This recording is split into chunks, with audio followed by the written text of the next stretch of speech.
နာဂီကအနန်းကိစ္စကိုပဲမေ့ပစ်လိုက်ဖို့ပြောလိုက်တဲ့အတွက်နောက်တနေ့မှာစာကြီးကသူ့အပေါ်တောက်လျှောက်အေးဆက်ဆက်ဆံပါတော့တယ်ဒါပေမဲ့ကြောင်းရောက်လို့သူငယ်ချင်းတွေကမောင်နှမချင်းချင်းချစ်ကြိုက်တဲ့ TV စီစဉ်အကြောင်းပြောကြတဲ့အခါသူမကိုယ်တိုင်လည်းနာဂီကိုချစ်နေမိတာလားဆိုပြီးစတင်တွေးတော့မိလာတယ်အဲ့ဒီကသူတို့နှစ်ယောက်ကြားကတင်းမာတဲ့အခြေအနေကိုသတိထားမိသွားပြီးနာဂီကမတော်တဆနမ်းမိတဲ့အကြောင်းရှင်းပြတဲ့အခါသူဘလောက်တောင်အမားကြီးမားသွားလဲဆိုတာကိုအဲ့ဒီကထောက်ပြခဲ့ပါတယ်နာဂီဘက်ကစာကြီးကိုညီမလေးလိုသဘောထားပေမဲ့စာကြီးကအရွယ်ရောက်နေတဲ့မိန်းကလေးတယောက်ဖြစ်နေတယ်လို့တွေးသားလဲမတော်ဆက်ပါဘူးနာဂီတယောက်ဘလို့တောင်းပန်ရမလဲဝေခွဲမရဖြစ်နေတော့ဟီရိုရဲ့အားပေးစကားကြောင့်စာကြီးကိုတေချာတောင်းပန်နိုင်ခဲ့ပြီးနောက်သူမကိုကလေးတယောက်လိုမဆက်ဆံတော့ပဲမိန်းကလေးတယောက်လိုဆက်ဆံပါမယ်လို့ကတိပေးလိုက်တဲ့စာကြီးကလည်းခွင့်လွှတ်ပေးခဲ့လို့အရင်ကထပ်ပို့ပြီးပျော်ရွှင်သွားခဲ့ရတယ်အဲ့ဒီနောက်အဲ့ဒီကနာဂီကိုဈေးဝယ်ထွက်ဖို့အဖော်ဆက်ပေမဲ့နာဂီကအလုပ်ရှိတယ်ဆိုပြီးညှင်းလိုက်တဲ့သူကအပန်းဖြေပန်းချံမှာအဆက်ကွဲခဲ့တာကိုအစားထိုးဖို့အတွက်ဟီရိုကိုစာတူလို့ဖို့ဖိတ်ခေါ်ခဲ့တာပါပြည်သူစာကြီးတိုင်းမှာစကားပြောရစီကန်းရှိတာကြောင့်သူတို့နှစ်ယောက်စာရွက်လေးတွေနဲ့ပဲဆက်သွယ်ခဲ့ရပြီးဒါကသူတို့နှစ်ယောက်ကိုပို့ပြီးရင်းနှီးသွားစေခဲ့တဲ့ဟီရိုကနာဂီကိုလက်ဝဲကလပ်တစ်ခုစီဖိတ်ခေါ်ခဲ့ပြီးသူတို့နှစ်ယောက်လေ့ကျင့်နေတာကိုအဲ့ဒီကမြင်သွားတဲ့အခါစိတ်တူသွားပါတော့တယ်နောက်တနေ့မှာအဲ့ဒီကနာဂီကိုဒိတ်လို့ဖို့အတင်းကျပ်တောင်းဆိုလာပြီး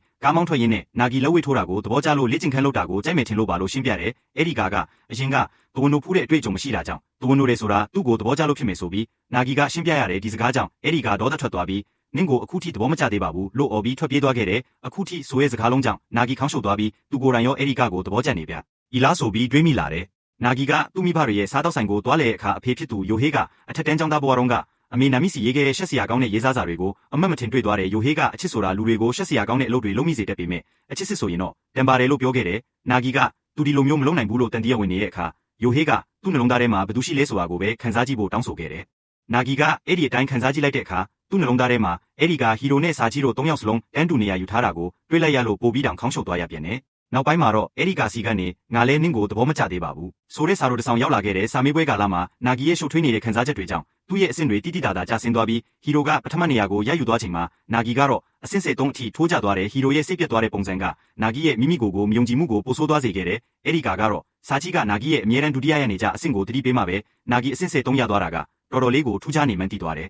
နာဂီကဟီရိုကိုတခါနိုင်ဖူးသွားလို့ကိုယုံကြည်မှုလွန်ကဲသွားတာရဲ့အဲ့ဒီကနဲ့အချိန်ဖြုံးရင်းစာလုပ်ဖို့ပြက်ကွက်ခဲ့တာရဲ့ကြောင့်အခုလိုအဆင့်ကျသွားရတာလို့ယူဆခဲ့ပြီးအဲ့ဒီကသူ့ကိုယုံကြည်မှုပြန်ရလာအောင်ဖြောင်းဖြပေးခဲ့တယ်နောက်တနေ့မနက်ပိုင်းစာလုပ်ချိန်မှာဟီရိုကနောက်ကျမှရောက်လာပြီးနာဂီနဲ့အဲ့ဒီကတော့စကားများနေတာကိုကြားသွားတာကြောင့်နာဂီနဲ့ပို့ပြီးခက်ခွာနေလာတဲ့စိတ်တက်ကြနေတဲ့နာဂီစီကိုဟီရိုစီကနေမျောလင့်မထားတဲ့ခေါ်ဆိုမှုတစ်ခုရောက်လာခဲ့တယ်အဲ့ဒီကတော့ဟီရိုဟာနာဂီစာမေးပွဲမှတ်နေသွားလို့သူ့ကိုဆွတ်လွတ်လိုက်ပြီးအမြဲတမ်းညှင်းပယ်ခံရတော့မယ်လို့ထင်နေခဲ့တာပါဒါပေမဲ့တကယ်တမ်းမှာတော့ဟီရိုကနာဂီလိုအပ်နေတဲ့နှစ်သိမ့်မှုကိုပညာရေးပြိုင်ဘက်ဖြစ်တဲ့သူကိုယ်တိုင်ကမပေးနိုင်ပဲအဲ့ဒီကပေးလိုက်နိုင်တာကိုပို့ပြီးစိတ်မကောင်းဖြစ်နေခဲ့တာပါဒါကိုတီးလိုက်ရတဲ့အခါနာဂီရဲ့ဟီရိုပေါ်ထားတဲ့အချစ်တွေပြန်လည်နှိုးကြလာပြီးစာတွေကိုတေချာပြန်လုပ်ပါတော့တယ်အဲ့ဒီကလည်းနောက်ထပ်စာမေးပွဲတွေမှာကြာရင်မိဘတွေနဲ့အိမ်ပြန်နေရတော့မယ်လို့ဖွင့်ပြောလာပြီးသူ့ရဲ့ဆိုးရွားလာတဲ့အမတ်တွေကိုမြင့်တင်ဖို့နာဂီစီကအကူအညီတောင်းလာတဲ့3နာရီကျော်ကြာတဲ့အထိမိကုန်းတစ်ခုလေးတောင်မဖြေနိုင်တဲ့အခါအဲ့ဒီအိမ်ကနေထွက်သွားဖို့ဆုံးဖြတ်လိုက်တယ်ဒီလိုဆိုရင်သူရောစာကြည့်ပါမိဘတွေရဲ့ကျဉ်ကျက်တဲ့တိုက်ခန်းလေးစီပြန်ပြောင်းရတော့မှာမို့နာဂီစိတ်ပြတ်သွားခဲ့ရတယ်နောက်ပိုင်းမှာအဲ့ဒီတညလုံးတယောက်တည်းစာချက်နေခဲ့တာကိုသူတီးထားမိသွားတဲ့စာကြီးကလည်းနာဂီကိုတိုင်းစာလုံးရင်းနဲ့အဲ့ဒီကိုပြီးဆွေတင်ပေးနေမဲ့အစားတေချာတင်ပေးတင်တယ်လို့တောင်းဆိုလာတယ်ကိုယ်တိုင်ကဘာကူညီမှမပေးနိုင်ခဲ့ဘူးဆိုတာကိုသဘောပေါက်သွားတဲ့နာဂီကအဲ့ဒီရဲ့အခန်းထဲကိုဝင်သွားပြီးစာမေးပွဲအောင်ဖို့အခြေခံအကျဆုံးနေလမ်းဖြစ်တဲ့ပုံမှန်မေးခွန်းဟောင်းတွေကိုအလွတ်ကျက်တဲ့နေကိုတင်ပေးမယ်လို့ကြေညာလိုက်ပါတော့တယ်နောက်ဆုံးတော့သတင်းပတ်ကုံရက်မှာပြင်းပြင်းထန်ထန်စူးစမ်းခဲ့လို့အဲ့ဒီတယောက်စာမေးပွဲအောင်မရသွားခဲ့တယ်ဆိုအီချီတို့ကလည်းအဲ့ဒီကိုကြိုးကင်ဖို့သူ့ရဲ့အစီအစဉ်အောင်မြင်သွားလို့ဝမ်းသာနေသေးပါပဲအဲ့ဒီနောက်စာကြီးကအဲ့ဒီကိုမိဘတွေရဲ့စားတော့ဆိုင်နာကပွဲတော်တစ်ခုစီသွားဖို့ဖိတ်ခေါ်ခဲ့တယ်ဒါပေမဲ့စာကြီးနဲ့နာဂီကမိဘတွေရဲ့ယာဂီဆိုပါဆိုင်မှာအရင်ကူညီပေးဖို့ရှိနေတာပါဆိုင်မှာဝေသူတယောက်ကစာကြီးနဲ့နာဂီကိုရေးစားတွေလို့ထင်သွားတဲ့အခါစာကြီးအရန်ကိုရှက်သွားခဲ့ရတယ်အဲ့ဒီအချိန်မှာဟီရိုရောက်လာပြီးနာဂီအလုပ်လုပ်ပြီးတာနဲ့ပွဲတော်ကိုအတူတူရှောက်လေဖို့ခေါ်ခဲ့လို့နာဂီကသူမတို့နဲ့အတူတူလိုက်မလာနိုင်တော့တဲ့အတွက်စာကြီးစိတ်တူသွားပါတော့တယ်နောက်တော့ဟီရိုကအဲ့ဒီနဲ့စာကြီးတို့ကိုအတူတူဆုံတွေ့သွားပြီမဲ့စာကြီးကဘလို့လုပ်ပြီးအဲ့ဒီရဲ့ညီမရောနာဂီရဲ့ညီမပါတပြိုင်တည်းဖြစ်နေရတာလဲဆိုတာကိုနားမလည်နိုင်အောင်ဖြစ်သွားရတဲ့အဆုံးမှာတော့နာဂီနဲ့အဲ့ဒီတို့ပွဲတော်မှာနှစ်ယောက်တည်းကြံခဲ့ကြတယ်အဲ့ဒီ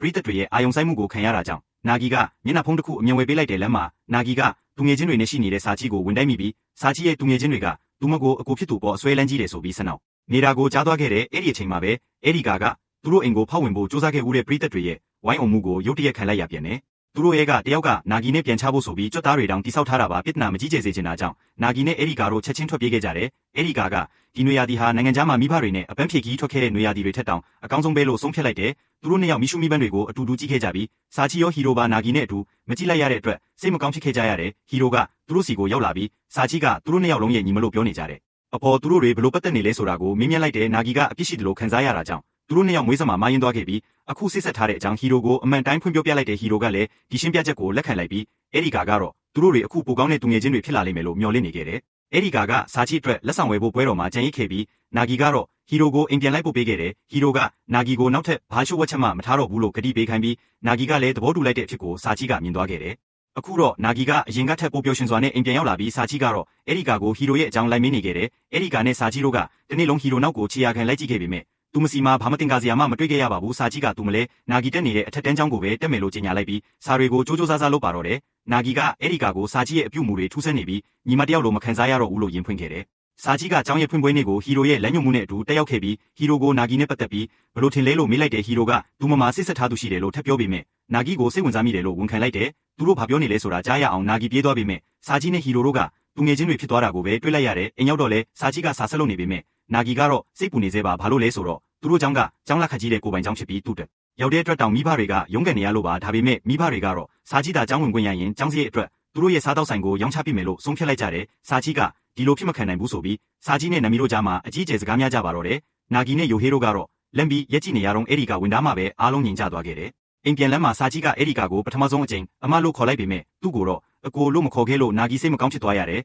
နောက်ပိုင်းနာဂီအဲ့ဒီနဲ့ဟီရိုတို့ကဂါယုအီဇာဝါမှာရှိတဲ့အဲ့ဒီရဲ့အပန်းဖြေအိမ်မှာစားသွားလို့ဖို့ဆုံးဖြတ်လိုက်ကြတယ်ဒါပေမဲ့ရှီယုံကလည်းအတင်းလိုက်လာခဲ့တယ်အဲ့ဒီကစားပွဲပေါ်ကတပ်ပုံတပုံကိုဘယ်သူမှမမြင်ခင်အမြင်ဝတ်ထားလိုက်ရသေးတဲ့ရှီယုံကအဲ့ဒီနဲ့အတူစားစရာသွားဝယ်တာကြောင့်နာဂီနဲ့ဟီရိုတို့နှစ်ယောက်တည်းကြံခဲ့ကြတယ်ဟီရိုကအညီနာကရေကန်ကိုခိုးထွက်သွားကြရအောင်လို့အကြံပေးပြီးသူမတခါတလေစားလို့ဖို့အာယုံဆက်ရခက်တယ်လို့ဝန်ခံခဲ့တဲ့တစ်ဖက်မှာလည်းရှီယုံကအဲ့ဒီကိုသူပြောစရာရှိတယ်လို့ဆုံးဖြတ်လိုက်တယ်အိမ်ပြန်ရောက်တော့ဟီရိုကရေချိုးဖို့သွားတာကြောင့်ဟီရိုရေချိုးနေရဆိုရဲ့အတိနဲ့နာဂီကစားဆက်လို့မရပဲအာယုံလွင့်နေခဲ့တယ်အဲ့ဒီပြန်ရောက်လာပြီးဟီရိုနဲ့အတူရေဝင်ချိုးခဲ့တဲ့ရှီယုံကအဲ့ဒီကိုသူဖွင့်ပြောလိုက်ပြီလို့ကြွားပေမဲ့တကယ်တမ်းကျတော့စာတူလို့ဖို့ခေါ်ပေးလို့ကျေးဇူးတင်ကြောင်းပြောရုံလေးသာဖြစ်နေခဲ့တာပါဒါကဖွင့်ပြောတာမဟုတ်လို့နာဂီတက်တာရသွားပြီမဲ့သူကိုယ်တိုင်ဘာလို့တက်တာရသွားတာလဲဆိုပြီးပြန်တွေကရှုပ်ထွေးသွားရပြန်တယ်အဲ့ဒီဟီရိုကိုသူမခီးစဉ်အတွက်အတွင်းခံဖြစ်ညက်အိတ်ဝတ်ဆောင်ဖြစ်ဘာမှထည့်မလာမိဘူးလို့ဖွင့်ပြောလိုက်ပြီးသူတို့တွေစာစလို့ဖို့ပြင်ဆင်လိုက်ကြပါတော့တယ်ရှီယုံကတော်ထဲမှာတတိဆန်းဖို့အရန်ကောင်းတဲ့နှကုန်းတစ်ခုတွေ့ထားတယ်လို့ပြောလာတဲ့အတွက်သူတို့တွေစာဆက်မလို့ဖြစ်ကြတော့ပါဘူးရှီယုံကအဲ့ဒီနဲ့တွဲသွားပြီးနာဂီကဟီရိုနဲ့တွဲသွားဖို့အစီအစဉ်ဆွဲထားပြီးမြဲအဲ့ဒီနာဂီနဲ့အရေးတကြီးဆွေးနွေးစရာရှိတယ်ဆိုပြီးရုတ်တရက်နာဂီနဲ့တွဲသွားဖို့ရွေးချယ်လိုက်တယ်နာဂီကဟီရိုနဲ့တိတ်လုခွင့်ရဖို့စာမေးပွဲမှာဟီရိုကိုနိုင်ဖို့လိုတယ်ဆိုတာကိုတီးထားတဲ့ရှီယုံကဟီရိုကိုဘာလို့အမှတ်အများဆုံးရဖို့အဲ့ဒီလောက်တောင်အစွဲလန်းကြီးနေရတာလဲလို့မေးလိုက်တယ်ဟီရိုကတော့ဒီမေးခွန်းကိုမဖြေရဲရှောင်သွားပြီးအစားထိုးအနေနဲ့ရှီယုံကိုအဲ့ဒီစီဖွင့်ပြောနိုင်အောင်ကူညီပေးမယ်လို့ကမ်းလှမ်းခဲ့တယ်မြဲသူမဘာကြောင့်အခုလိုလုပ်ပေးလဲဆိုတဲ့အကြောင်းပြချက်ကိုတော့ဖုံးကွယ်ထားခဲ့တယ်အဲ့ဒီအချိန်မှာပဲစာချီတယောက်ဖျားတက်ပြီးဆေးရုံရောက်သွားခဲ့ရတယ်အဲ့ဒီနာဂီကိုသူမမအတွင်းခံတွေကုံသွားလို့ကောင်းအောင်မှာဘာမှဝတ်မထားဘူးလို့ရှင်းပြပြီးအဲ့ဒါတွေသွားဝေဖို့ကုံစုံဆိုင်ကိုလိုက်ဖို့ပေးဖို့သူမယုံကြည်ရတဲ့တူးတဲ့တော်သူဖြစ်တဲ့နာဂီကိုအတင်းခေါ်လာခဲ့တာပါညစာစားပြီးတဲ့နောက်ဟီရိုကနာဂီကိုကြည့်ပြီးအိုပြောနေပုံရတယ်လို့ပြောလိုက်တဲ့အခါနာဂီကိုယ်တိုင်လည်းအခုခီးစဉ်ကိုတကယ်ပဲသဘောကျနေမှန်တတိထားမိသွားတယ်နာဂီကသူတို့တွေကျဲပွင့်တွေအတူတူသွားကြည့်ကြဖို့အကြံပြဦးမလို့လုံတုံးအမေဖြစ်သူနာမီစီကနေစာချီဆေးရုံရောက်နေတဲ့အကြောင်းစာရိုဝင်လာခဲ့တယ်အဲ့ဒီတို့ကနာဂီပြောက်သွားမှနောက်မှတီးလိုက်ရပြီးသူကဘသူ့ကိုမှမပြောဘဲအိမ်ပြန်ရထားစီးပြီးဆေးရုံကိုတန်းသွားခဲ့တာပါဆေးရုံမှာစာချီကသူငယ်ချင်းတွေကိုပစ်ထားခဲ့လို့ဆိုပြီးနာဂီကိုစူပူပေမဲ့သူရောက်လာပြီလို့ဝမ်းသာသွားခဲ့ရတယ်နောက်တော့အဲ့ဒီအိမ်ပြန်ရောက်လာတဲ့အခါနာဂီရဲ့ဆုံးဖြတ်ချက်ကိုမှန်ကန်တယ်လို့လက်ခံပေးခဲ့လို့နာဂီအန်ကြသွားခဲ့ရတယ်အဲ့ဒီရဲ့တုံ့ပြန်မှုကြောင့်နာဂီကသူတို့ရဲ့ကြီးပြင်းလာပုံကွဲပြားမှုတွေကြောင့်အဲ့ဒီရဲ့ကိုရေးကိုတာဘဝအကြောင်းသူဘာမှမသိသေးပါလားဆိုတာသဘောပေါက်သွားတဲ့တစ်ဖက်မှာလည်းဟီရိုကအဲ့ဒီဝတ်ထားဖို့စူးစမ်းခဲ့တဲ့တပ်ပုံအကြောင်းကိုတွေးတော့နေခဲ့တယ်ဆိုအီချီရိုကအပန်းဖြေအိမ်ကိုသွားပြီးအဲ့ဒီတပ်ပုံကိုပြန်ယူခဲ့တယ်အဲ့ဒီတပ်ပုံကအဲ့ဒီနဲ့နာဂီနဲ့ရုပ်ချင်းစင်တဲ့ကောင်လေးတဲ့ရောက်အတူတူလိုက်ထားတဲ့ပုံဖြစ်ပြီးနာဂီမြင်သွားအောင်သူ့တမင်ကအဲ့ဒီမှာထားခဲ့တာပါနာဂီကအဲ့ဒီကိုသူမရှာဖွေနေတဲ့သူကဘယ်သူလဲဆိုတာချက်ချင်းသွားမိလိုက်ပြီးဒါကသူမချစ်ရတဲ့သူဖြစ်ရမယ်လို့ကောက်ချက်ချကဘာပဲဖြစ်အမှန်တိုင်းပြောပြဖို့တောင်းဆိုခဲ့တယ်အဲ့ဒီနာဂီကိုအဲ့ဒီတပ်ပုံကိုထုတ်ပြလိုက်ပြီးဒါကနာဂီမဟုတ်ပဲသူမရဲ့အကိုရင်းဖြစ်သူဆိုစုခဲဖြစ်ကြောင်းအတည်ပြုပေးလိုက်တယ်သူကနာဂီရဲ့တွေးသားရင်းအကိုကြီးလေးဖြစ်နေတာပါဒါပေမဲ့နာဂီဘက်ကဘာတော့ပြန်မှုမှမရှိတာကြောင့်အဲ့ဒီအန်ကြသွားခဲ့ရတဲ့အကြောင်းပြချက်တစုံတရာကြောင့်အဲ့ဒီရဲ့မိဘတွေကဆိုစုခဲဆိုတဲ့လူတယောက်မရှိခဲ့တယ်လို့မျိုးဟန်ဆောင်နေကြပေမဲ့အဲ့ဒီကတော့သူ့ကိုအမြဲပြန်တွေ့ချင်နေခဲ့တာပါသူမနာဂီနဲ့ဆက်တွေ့တော့ကလည်းနာဂီကိုဆိုစုခဲလို့ပဲထင်ခဲ့တာဖြစ်ပါတယ်အဲ့ဒီသူမနမီကြီးလာရင်ဆိုစုခဲဘက်ကဆက်သွယ်လာလိမ့်မယ်လို့မျှော်လင့်ခဲ့ရင်တခါမှဆက်သွယ်မလာခဲ့တဲ့အတွက်ဆိုရှယ်မီဒီယာလောက်တာကိုရှော့ဖို့အထိဖြစ်နေခဲ့ရတယ